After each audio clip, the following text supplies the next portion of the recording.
السلام عليكم ورحمة الله. أهلا بيكم في أكلة ماما.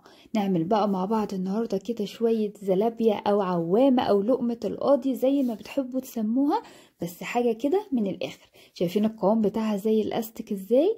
قوامها تحفة تحفة تحفة. هتعمل معاكم كمية ما شاء الله من مقادير بسيطة. معايا كوبايتين دقيق، معايا معلقتين كبار سكر، معايا معلقة كبيرة خميرة، معايا معلقتين كبار نشا ومعلقة كبيرة بودرة كاستر، ومعايا معلقتين زيت ورشة ملح. هعمل بقى بيها الكمية الخطيرة اللي احنا شايفينها. سبتها تخمر شوية، وبعد كده بقى في كيس حلواني وعلى زيت كده يكون حامي ونار متوسطة.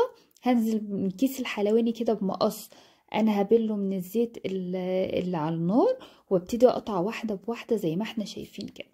لو مفيش كيس حلواني ممكن كيس عادي، مفيش مشكلة، ونخرمه ونشتغل بقى برضو بيه عادي جدا. الحجم بقى تقدروا تتحكموا فيه، صغير كبير وسط زي ما بتحبوه. اهم حاجة النتيجة، ان يطلع معانا العوامة مظبوطة. شايفينها عايمة ازاي وخفيفة ازاي ومقرمشة وخطيرة. انا هعملها طبعا هنحمرها على مرتين. اول مرة هطلعها يكون لونها كده بس ذهبي كده مصفر، مش عايزاها تكون واخدة اللون النهائي بتاعها، وفي نفس الوقت انا مش عايزاها تكون بيضة ومعجنة، يعني تكون برضو ماسكة نفسها. هفردها بقى كده على صينية واحدة جنب واحدة. لما تبرد وتهدى خالص بلاش نحطها فوق بعضها. وبعدين اول بقى ما هسيبها تهدى وتبرد براحتها، وهولع تاني الزيت تاني، وعلى نار برضو زي ما قلنا متوسطة والزيت حامي. هنزل بقى بالعوام. في المرحلة دي احنا ممكن نحط كمية كبيرة، مفيش مشكلة خالص، لان هي خلاص اوريدي ماسكة نفسها ويعني مستوية، فمش هتعجن، مش تمسك في بعضها، مش هيحصل اي مشكلة خالص. خدنا بقى اللون اللي احنا عايزينه. برضو اللون طبعا يرجع لك، عايزاه غامق، عايزاه وسط، عايزاه ذهبي، يعني براحتك. اللون برضو براحتك خالص. اهم حاجة الشربات بتاعنا بقى جاهز. هننزل بقى بالعوامة كده وهي سخنة والشربات بارد، وهنبتدي بقى نسقيها من الشربات.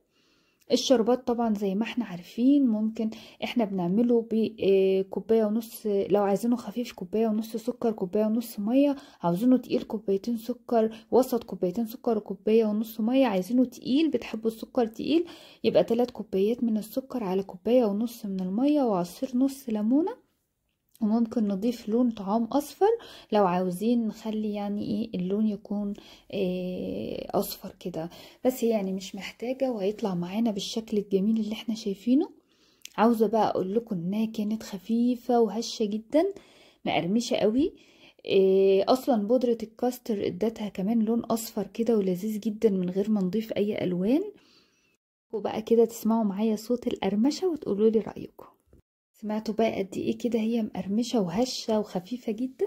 لو عجبتكم الوصفه ما تنسوناش بلايك وشير وسبسكرايب للقناه، واشوفكم فيديو جديد من اكله ماما. سلام.